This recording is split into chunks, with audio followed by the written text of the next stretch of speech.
In this video, guys, look at 9 ways to exit a trade. Stay tuned.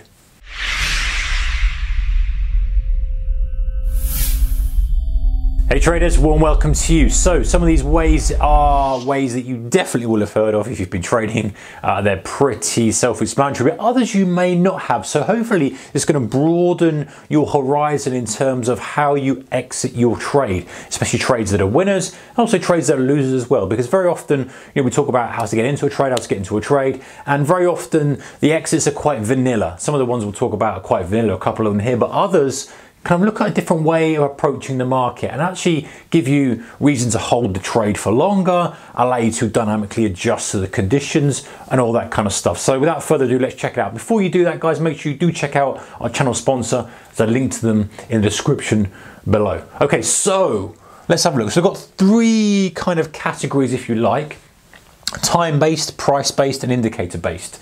So time-based is using time of day or day of week or month of year, etc., to make your decision.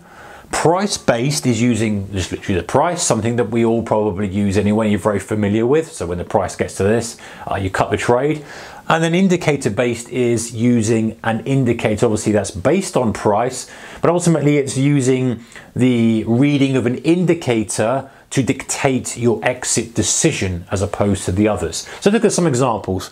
So in the time-based examples, we've got would be after X number of days or hours. So this would be, okay, I've taken the trade, I'm expecting a 3-day move to the upside. Now obviously you've got to have a justification for that and a reason, etc. So it makes it arbitrary plucking a number out of the air. But you might say, okay, well, very often we have these kind of 2-day pullbacks, 3-day drive, 2-day pullback, 3-day drive. So I'm going to hold this trade for 3 days. And yes, you may well have a risk management in place with all of these, like a hard stop loss, of course, to prevent catastrophic loss. But you might say, well, listen, my exit just depends on where we go. And at the end of day 3, I'm going to close the exit, I'm going to close the position. If you're intraday trading, you might say, I'm only holding this for the opening hour, or I'm only holding this until noon. Very often we get a spike into noon, etc. So very powerful way of trading that, actually. And so that's after X days and at a specific day time. So that could be, I kind of did mention that really, that could be, say, well, I'm going to hold this till the end of the week, and you're closing it on Friday. I'm going to hold this until the close of the market, and you're closing then. Or I'm going to hold it from the close to the open the next day, and I'm going to close it then. So, it's very, very structured, and you're basically using your feeling about the market and understanding that, hey, very often we get these moves, and using that to your advantage. So pretty simple, but very, very effective, guys, and I use these quite a lot. So price-based, so you've got X% X ticks. So, you might say, well, I'm going to exit if the price moves up 5% if you're trading stock, for example, or if it moves up 50 pips. Pretty self-explanatory, pretty obvious. And we use that as well for our stop loss positions very often. So under or over levels, again, we probably used this before. All of us have probably placed a stop under a support level or above a resistance level. We're going short. We use that as a target as well. Very handy to say, okay, I'm going to just have my exit a little bit above that resistance just to catch that. There's a few little bits of stops and assume it's a fake out. So something like that. Distance from entry. Again, this is pretty similar actually to your X% or X ticks, but you might be saying, okay, well, I want to have it a certain number of bars, if you like, away from my entry. So it's again kind of a hybrid, I suppose, between specific date and time and X number of ticks. The final one would be maximum candle width. So you could use this as a stop. You could say, well, the maximum candle size we've had in the day in the past quarter has been 250 pips. So that's going to be my target, or it's going to be my stop. So you can use, and basically what you're doing then is you're using, the current price to say, right, well, that's what I expect to get us the biggest move. So maybe I can use it as a stop and kind of keep me out of trouble, or maybe I can use it as a target, expect to take a couple of days to get there. So that's one way of doing things. Indicator based, we might have used it before. Again, this is super powerful, guys. I really like this one.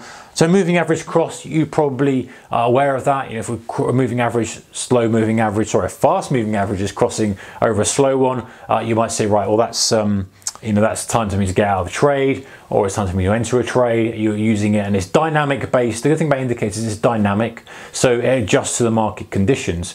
So moving average cross as well sorry, price touching the moving average. Similar things, obviously there's a 2-moving average crossing, that's price touching the moving average. A Bollinger Band trade is a perfect example for that. You know, you're selling the upper Bollinger, you're waiting for it to come back to that mean, if you like, which is just a moving average, and there's your exit. And of course that changes dynamically with price. So as price is moving up, you could be in that trade for many, many days until the price comes down and touches that. You could be in it for a couple of days while it comes down. So it allows you to kind of be more in tune with the current conditions.